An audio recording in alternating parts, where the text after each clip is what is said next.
ఏది అయినా ట్రై చెయ్యి ఆచి చికెన్ మసాలా. ఆచి చికెన్ మసాలా. మాజీ సీఎం జగన్ కు దమ్ముంటే శాసనసభకు వచ్చి అసెంబ్లీ సమావేశాల్లో డీఎస్సీపై మాట్లాడాలని సవాల్ విసిరారు పీఏసీ చైర్మన్ ఆముదాల వలస ఎమ్మెల్యే కూన రవికుమార్. వైసీపీ నిరాహార దీక్షలో జంజీలు లేరని, గంజాయి బ్యాచ్ మాత్రమే ఉన్నారని విమర్శించారు. కొడలి పార్టీ చేస్తున్న నిరసన దీక్షలో ఒక్కరైనా డీఎస్సీ అభ్యర్థి ఉన్నారా అని ప్రశ్నించారు. ఇక వైసీపీ దురాగతాలపై ప్రజలు తిరగబడే రోజులొచ్చాయన్నారు కూన రవికుమార్. సాగిస్తున్న అరాచకాలపైన, మీ జగన్జీ చేస్తున్నటువంటి దుష్టాంతాలపైన ప్రజలు తిరగబడే రోజులు వచ్చాయి.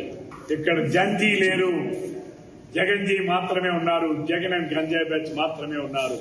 దీన్ని నేను జగన్మోహన్ రెడ్డి చేస్తున్నటువంటి ఈ దాష్టికమైన పనులు, రిలే నిరాహార దీక్ష అంటే ఎవడండి?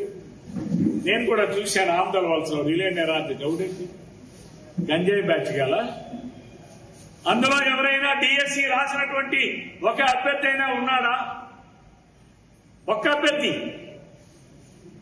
గంజాయి తాగి ఒళ్ళు పూనక వెక్కి, మందు తాగి తప్ప తాగి కూలుతున్నటువంటి వాళ్ళందరూ మీరు టెంటుల్లో కూర్చుంటే, ఈరోజు ప్రజలే ఒక్కొక్కసారి ప్రజాస్వామ్యాన్ని కాపాడడానికి నడుము కట్టాలని చెప్పి కూడా ఈ సందర్భంగా పిలుపునిస్తూ, జగన్మోహన్ రెడ్డికి నీకు ఇంకా ధైర్యం ఉంటే, నువ్వు చెప్పిన మాట నిజమని నువ్వు భావిస్తే, నీలో ఎక్కడైనా కొన్ని పదార్థాలు మనిషికి ఉండాల్సిన విలువలకి ఉండాల్సిన పదార్థాలు నీ బాడీలో, నీ రక్తంలో ఎక్కడైనా ఉంటే, ఒక బిందువైనా ఉంటే శాసనసభకు రండి.